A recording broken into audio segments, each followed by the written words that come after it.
அத்திவரதர் வரும்போது எத்தனை பேர் பார்த்தீங்க? பார்த்து ரொம்ப சந்தோஷம். உங்களை பார்த்தாலே பார்த்த மாதிரி. நானும் ஒரு நாள் ஆசைப்பட்டு போயிட்டேன். அவ்வளோ பெரிய கூட்டத்தில் நம்ம மாட்டுவோம்னு நான் நினைக்கல. அதில் ஒருத்தர் இடையில என்னை பார்த்துட்டு வந்து, சார் குறுக்க ஒரு வழி இருக்குது போகலாமான்னார். தெரிஞ்சோ தெரியாமலோ குறுக்க போன வழியை பாவத்தை தீக்கிறதுனால நானே வந்தேன். இங்கேயும் குறுக்க வழியாக வேண்டான்னுட்டேன். நீ இன்னைக்கு பூரா பார்க்க முடியாது, அவ்வளோ கஷ்டப்பட போகிறேன்ட்டு போயிட்டான்.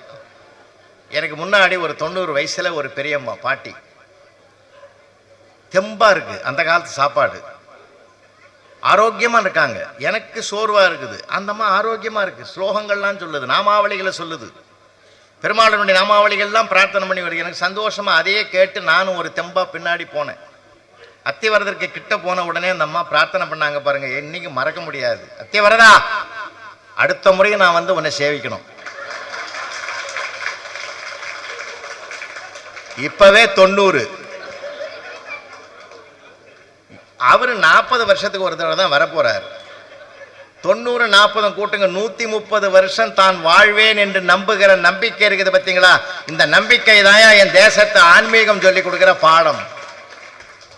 நாளையது என்பது நம்ம கையில் இல்லை. நேற்றையது எப்படி போனதுன்னு தெரியும், இன்னைக்கு எப்படி இருக்குதுன்னு தெரியும், நாளைக்கு தெரியாது. இறைவன் கொடுப்பது ஒவ்வொரு நாளும் ஒவ்வொரு போனஸ். 60 வயதை கடந்தாலே ஒவ்வொரு நாளும் ஆண்டவன் கொடுக்கிற போனஸ். அது பெரிய பிரசாதம், அவன் கொடுக்கறது. அந்த நம்பிக்கை இன்னொன்னுங்க, நான் மனம் திறந்து சொல்றேன். முதல் அலை, 2வது அலை, 3வது அலை, 3 அலையும் தாண்டி நம்ம தலை தப்பிச்சிருக்குதே, அதுக்கே நீங்க விநாயகர் திருவடியை சரணமடைங்க.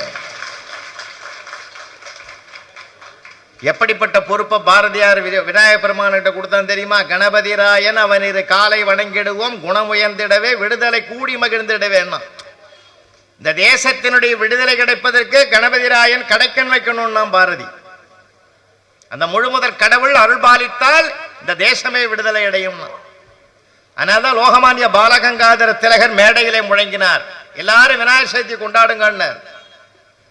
தேசபக்தியை பேச வேண்டிய மேடையில தெய்வ பக்தியை பேசுறீங்களேன்னு கேட்டாங்க. அப்ப சொன்னார், இந்திய தேசத்தில் விநாயகர் சதுர்த்தி மட்டும்தான் மண்ணிலே உருவத்தை, கடவுள் உருவத்தை செய்து வணங்குகிறது என்றால் இந்த மண்ணையும் தெய்வத்தையும் ஒன்றாக வணங்குகிற ஒரே வழிபாடு அதுதான்.